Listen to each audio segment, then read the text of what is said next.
오늘 하나님께서 우리에게 주신 성경 말씀에는 대표적으로 사르밧 과부와 엘리야 선지자가 그 주인공처럼 나타나고 있습니다. 사르밧 과부는 시돈 사람으로 바알을 섬기는 사람이었습니다. 그런가 하면 엘리야는 이스라엘 사람으로 유일신 하나님을 섬기는 사람입니다. 지도 한번 올려볼래요? 당시 팔레스타인 지역에는 광범위한 가뭄이 계속되고 있었습니다. 넓은 지역에 많은 나라들이 동시에 가뭄에 시달리고 있었습니다. 사르밧 지역의 한 과부도 가뭄으로 인하여서 죽음의 위기를 겪고 있었습니다. 이 여인은 가뭄이 길어지자 먹을 양식이 다 떨어졌습니다.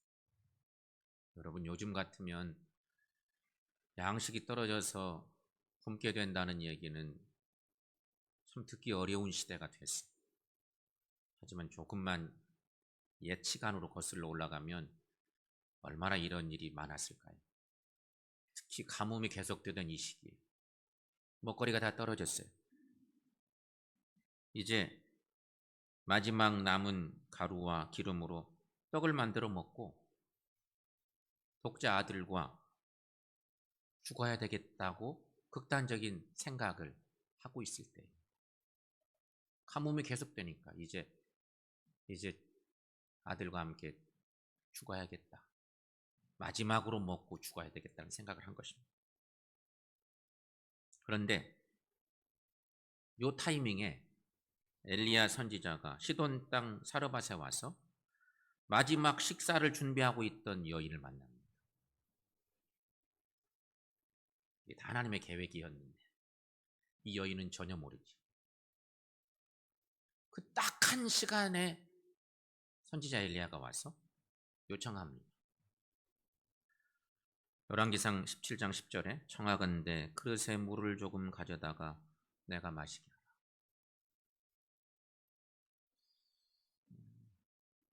광야길을 지나오고 얼마나 고생해서 그래서 물 한 그릇 달라. 이 정도야 뭐 할만하지 않을까요? 그런데 엘리야 선지자가 더 뻔뻔한 부탁을 합니다. 너무도 뻔뻔한 부탁. 성경에는 여러 표현들이 있지만 13절 말씀쯤에 가보면 먼저 그것으로 나를 위하여 작은 떡 한 개를 만들어 내게로 가져오고 그 후에 너와 내 아들을 위하여 만들어라. 마지막 식사하고 죽기로 결단한 그 딱한 그 가정에 여인에게 물은 좀 그렇지만 너 그거 만들어서 내게 먼저 가져오고 그 다음에 너희들 먹어. 우리 같으면 이런 상황 맞닥뜨리면 어떡할까요? 사르밧 과부 입장에서 보면 엘리야는 정말로 이거 야속하기 그지없는 사람. 이런 사람이 다 있어. 도대체 이 어려운 시대에 이런 거죠. 그럼에도 불구하고 이 여인은 자신에게 떡을 달라는 엘리야를 거절하지 않습니다. 여인은 남은 기름과 밀가루로 떡을 만들어 엘리야를 대접하고 나머지는 자신과 아들이 먹습니다. 그런데 이 일 후에 그 집에 밀가루통을 들여다봤더니 가루가 여전히 남아있고 기름병을 들여다봤더니 많지는 않지만 그 기름이 항상 남아있고 이 기적은 가뭄이 끝날 때까지 이어집니다. 사르밧 여인은 이러한 놀라운 능력을 하나님의 선지자 엘리야를 통해서 체험합니다. 여기까지 얘기는 작년 8월 말에 그때는 우리가 또 예배가 두 번째로 막히면서 함께 예배할 수 없는 안타까운 시간쯤에 가뭄에 더 빛난 여인의 믿음이라고는 주제로 함께 나누었던 말씀이었습니다. 이 본문까지가 그런 내용입니다.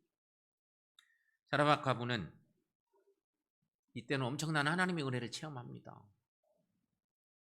자기 마음에 그런 감동이 자꾸 생겨서 아주 야속한 이 선지자의 부탁을 그대로 따르고 그랬더니 놀라운 은혜를 체험했습니다. 그때 사라밧 과부는 생각했습니다. 하나님께서 우리들을 위해서 이 선지자를 보내주셨구나. 나와 내 아들을 위해서 하나님이 이 귀한 선지자를 보내주셔서 이런 은혜를 주셨구나. 이렇게 깨닫고 믿었습니다. 이 사건으로 그녀는 더 신앙이 발전하면서 바알을 섬기던 이 여인이 어느새 하나님을 믿는 하나님의 사람이 됩니다. 불신자가 하나님을 영접하고 하나님의 사람이 된 것입니다. 그의 신앙이 시작된 거예요. 믿음이 자라가기 시작했어요. 이 여인의 신앙이 점점 자라가던 어느 날 그만 아들이 죽고 말았습니다. 오늘 본문의 17절 말씀에 보면 성경은 이렇게 증거합니다. 함께 읽어보겠습니다. 2일 후에 그 집 주인 되는 여인의 아들이 병들어 증세가 심히 위중하다가 숨이 끊어진지라. 아멘. 여러분, 이 과부인 이 여인에게 이 아들의 죽음은 하늘이 무너지린, 외동아들인 이 아들을 잃어버렸으니 이 아들은요 그녀의 심장 같은 존재이고 그녀의 삶의 전부와 같은 존재인데, 그녀의 믿음이 잘 성장하는 은혜로운 시간쯤에 아니 덜컥 아들이 죽고 만 거예요. 그녀는 자신에게 닥친 불행의 문제를 자신의 신앙과 연결짓습니다. 막 찾아들어서 신앙이 성장하고 있을 때인데 우리 가정에 생긴 이 어려운 문제, 이것을 자신의 이 불행의 문제를 신앙과 연결시키는 것입니다. 아들의 죽음을 지켜주지 못한 하나님을 원망합니다. 그래서 엘리야 선지자에게 막 따지듯이 말하는 것입니다. 18절 말씀 보면 하나님의 사람이여 당신이 나와 더불어 무슨 상관이 있기로 내 죄를 생각나게 하고 또 내 아들을 죽게 하려고 내게 오셨나이까. 사라밧 여인은 가정의 위기로 신앙의 위기까지 직면하게 된 모양새입니다. 분리해서도 생각할 수 있을 법한데 그러지 못한 거예요. 그런데 여러분, 우리도 이 여인과 거의 닮아 있을 거예요.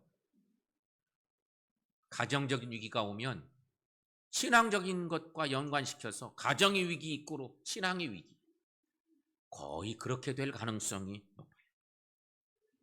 정말로 안타까운 상황이에요.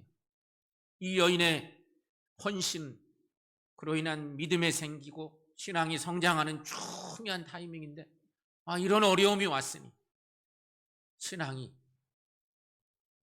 기둥채 막 흔들리는 그런 상황입니다. 하지만 이때 엘리야는 당황하지 않고 죽은 아들을 달라고 요청합니다. 그리고 그를 품에 안고 자신이 거처하는 다락에 올라가서 자신의 침상에 누이고 하나님께 간절히 기도를 드립니다. 하나님께 간절히 기도합니다. 그랬더니 죽은 아이가 살아났습니다. 오늘 본문의 21절 22절 말씀 여러분 거기 한번 읽어봅시다. 내 하나님 여호와여 원하건대 이 아이의 혼으로 그의 몸에 돌아오게 하옵소서 하니 여호와께서 엘리야의 소리를 들으심으로 이 아이의 혼이 몸으로 돌아오고 살아난지라. 아멘. 이 광경을 다 지켜보고 있었던 사라밧 과부는 아이를 다시 살아난 그 기쁨과 함께 그녀의 신앙도 더불어 회복되게 되죠. 그녀는 엘리야에게 그래서 이렇게 고백을 합니다. 순간 흔들리던 그의 신앙이었지만, 송두리째 다 날아갈 것 같은 그녀의 신앙의 모습이었지만 아들을 살려주신 은혜를 경험하면서 그는 이런 고백을 합니다. 내가 이제야 당신은 하나님의 사람이시오. 당신의 입에 있는 여호와의 말씀이 신실한 줄 아노라. 그녀의 믿음의 고백입니다. 사랑하는 성도 여러분, 사라밧 과부의 신앙 고백을 통해서 오늘 우리에게 주신 하나님의 음성을 듣기를 축원합니다. 오늘 하나님 우리에게 이런 말씀을 주십니다. 믿음 생활하는 우리들에게, 아니 위기 때 신앙이 흔들릴 수 있는 우리들에게 하나님 우리에게 이런 음성을 들려주십니다. 첫째는 위기는 믿음의 사람들에게도 있습니다. 이런 위기는 모든 믿음의 사람들에게 다 있습니다. 믿음의 조상 아브라함을 우리는 잘 압니다. 아브라함을 한번 생각해 보십시오. 아브라함이라고 처음부터 큰 믿음을 소유한 사람은 결코 아니었습니다. 아브라함은 하나님의 말씀을 믿고 순종하며 나아갔습니다. 어느 날 갑자기 하나님이 나타나셔서 내가 내게 지시할 땅으로 가거라. 너희 아비집, 친척 본토 아비집을 떠나서 내가 내게 보여줄 땅으로 가라. 근데 놀랍게도 아브라함은 순종하고 갔습니다. 하나님의 말씀이라면 순종하고 갔습니다. 그래서 약속의 땅 가나안 땅에 이르렀습니다. 하지만 가나안 땅에 하나님이 약속하신 그 땅, 가라 하신 그 땅에 갔는데 그 땅에 기근이 들었습니다. 그 기근으로 말미암아 아브라함에게도 믿음의 위기가 찾아옵니다. 비슷하거든요. 삶의 위기는 곧 믿음의 위기로 연결될 가능성이 있습니다. 분리시켜 생각해야 되는데 그러지 못할 때가 많아요. 아브라함도 이런 기근으로 말미암아서 믿음의 위기가 찾아왔어요. 그래서 그는 살 길을 찾아서 이집트로 내려가기로 하죠. 가서 이런저런 경험들도 하고 안타까운 일도 많이 경험하지만 놀랍게도 아브라함은 이집트에서 바로를 통해서 한 단계 성숙한 믿음을 갖게 됩니다. 그의 일생에 너무 많은 이야기들이 있지만 위기를 통해서 그의 믿음은 성장한 것을 볼 수 있습니다. 예수님의 수제자 베드로는 어떨까요? 예수님의 제자 중에 제자인 베드로. 베드로는 어땠을까? 베드로 역시 믿음의 위기를 당하기도 했습니다. 하나님의 뜻을 정면으로 반박하기도 했었습니다. 주님을 모른다고 3번씩이나 부인하기도 했었습니다. 베드로의 위기 정말 많았습니다. 하지만 여러분, 우리 신앙인들에게는 이런 위기들이 다 있습니다. 신앙은 매일같이 자라나야 합니다. 신앙은 성장할 필요가 있습니다. 그러나 신앙이 자라는 데에는 위기의 시험이 항상 존재한다는 사실입니다. 그리스도인은 모든 일에 형통하게만 모든 일이 주어지지는 않습니다.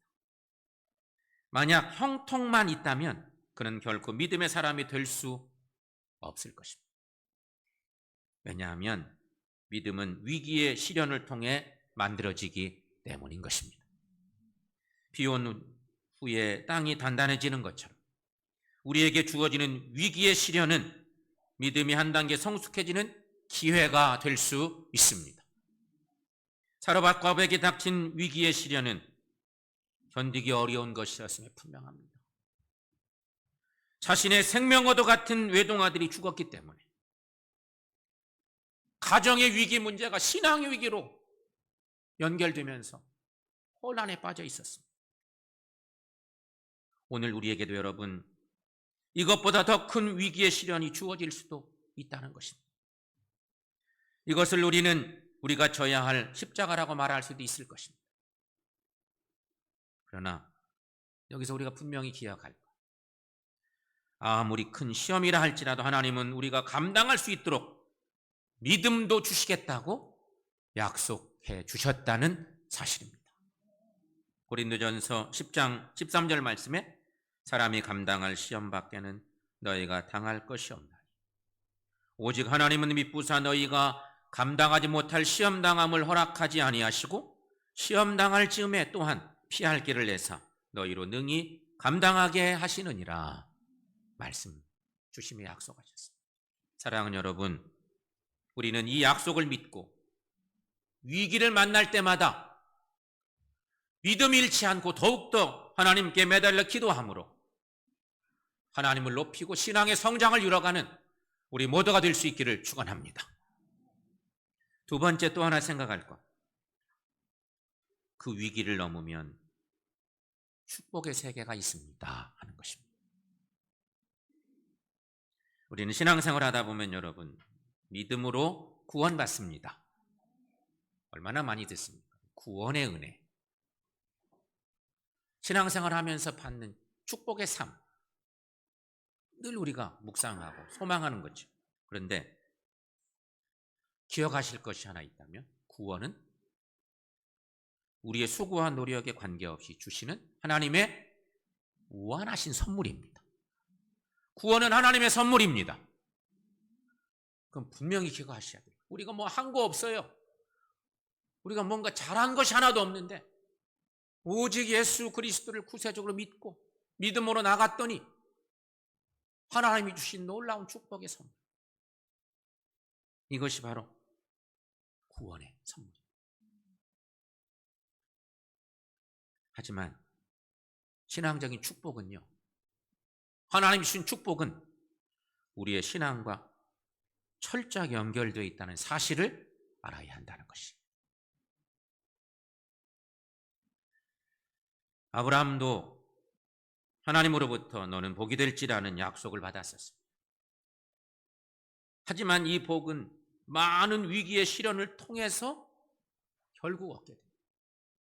믿고 나갔더니 여러 가지 어려움이 생기고 그러면 신앙의 성장을 이루고 엄청난 시련의 시간들이 있었지만 그 시련들을 통해서 얻게 된 것이죠. 특별히 아브라함은 자신에게 닥친 위기의 시련으로 말미암아서 때로는 넘어지기도 했지만 결국 위기의 시련을 믿음으로 잘 극복했습니다.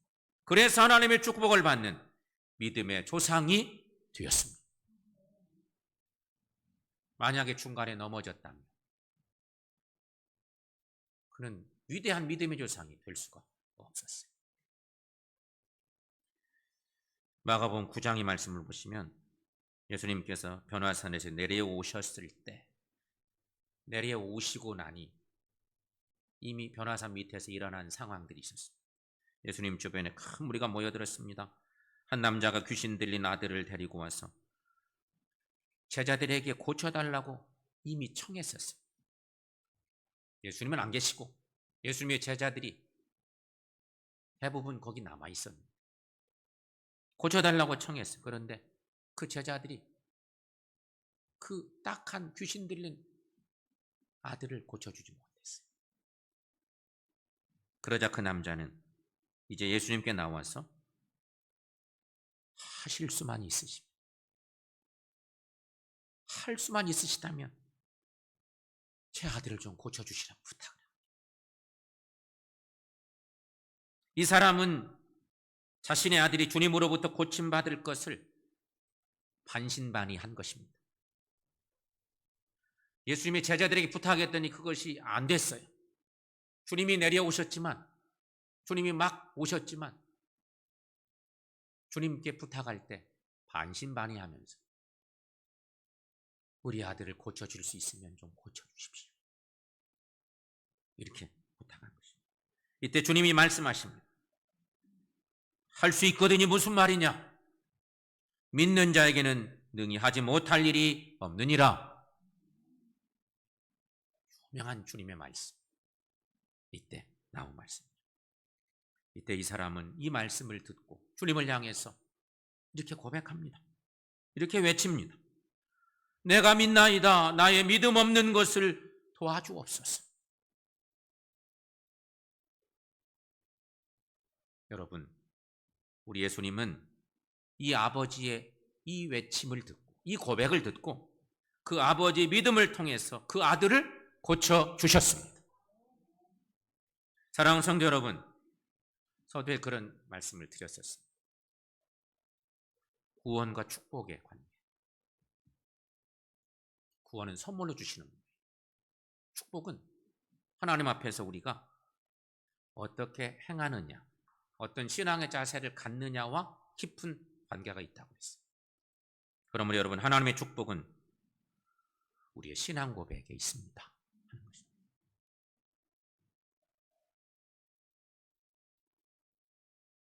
영적인 축복 거둬주시는 게 절대 아니에요. 우리의 신앙 고백과 깊은 관계가 있는 거예요. 베드로는 주는 그리스도시요 살아계신 하나님의 아들입니다. 이 위대한 고백을 했습니다. 베드로의 고백 중에 최고의 고백입니다. 예수님도 깜짝 놀라셨어요. 아이고, 우리 제자들 중에 이런 위대한 믿음의 고백을 하는 제자가 있었구나. 주님이 너무 감동했습니다. 베드로의 위대한 고백. 다니엘의 세 친구들 사드락과 메삭과 아벳느고는 느부갓네살 왕이 만든 신상에 절을 하라는 권고와 절을 하지 않으면 풀무불에 넣어 태워 죽이겠다는 협박에도 불구하고 이 절체절명의 위기 속에서 이 친구들은 고백합니다. 왕이여, 우리가 섬기는 하나님이 계시다면 우리를 맹렬히 타는 풀무불 가운데에서 능히 건져내시겠고 왕의 손에서도 건져내시리. 그렇게 하지 아니하실지라도 왕이여, 우리가 왕의 신들을 섬기지도 아니하고 왕이 세우신 금신상에게 절하지도 아니할 줄을 아옵소서. 여러분, 이런 외침은 오늘 우리 같은 이런 시대에는 성경 말씀 읽으면서 내 것 삼기 쉬울지 모르겠지만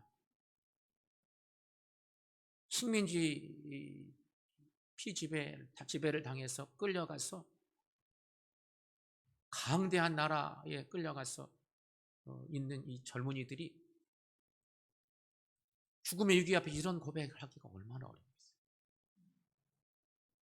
그런데 다니엘의 친구들은 참으로 대단한 신앙 고백을 하고 있는 것을 볼 수 있습니다. 목숨의 위협을 당해도 하나님 섬기는 일 버리지 않겠다는 것, 절대 이방 신상에 절하지 않겠다는 것, 오직 하나님을 믿고 나가겠다는 것입니다. 여러분, 신앙 고백이 뭐예요? 여러분은 어떤 신앙 고백을 하며 사십니까? 신앙 고백은 하나님을 향한 우리의 진실된 마음의 고백입니다.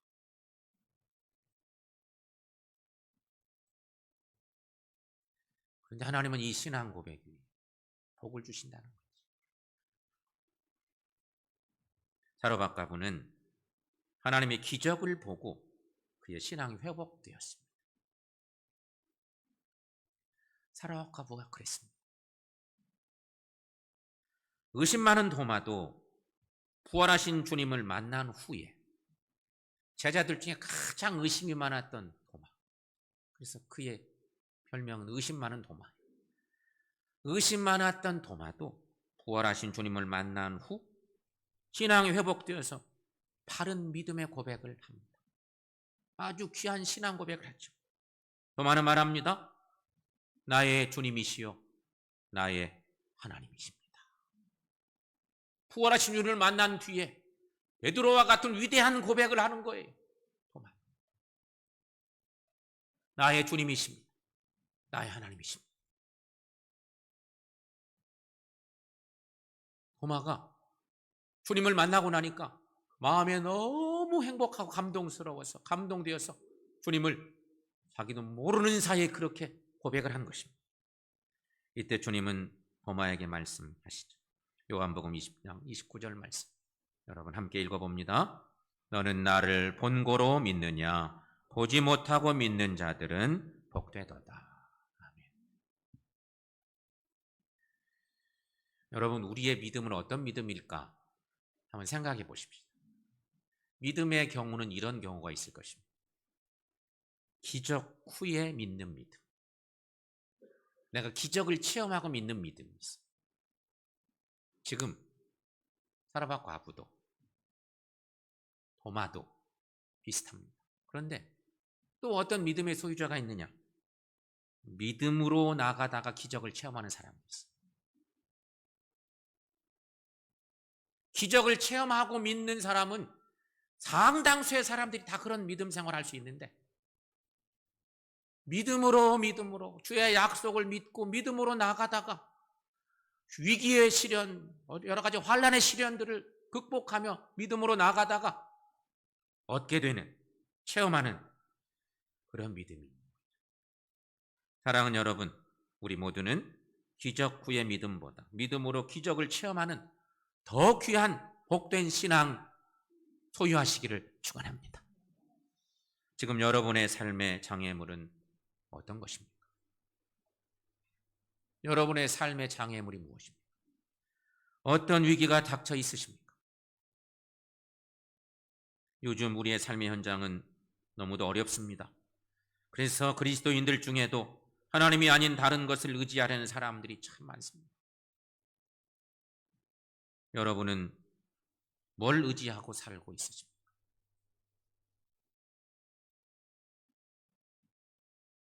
너무도 분명한 것 하나는, 이 믿음의 길 걷는 우리에게 정말로 기억하고 중요할 너무도 분명한 사실 하나는, 우리에게는 매우 매우 큰 일도 우리 하나님께는 너무너무 작은 일이라는 것입니다.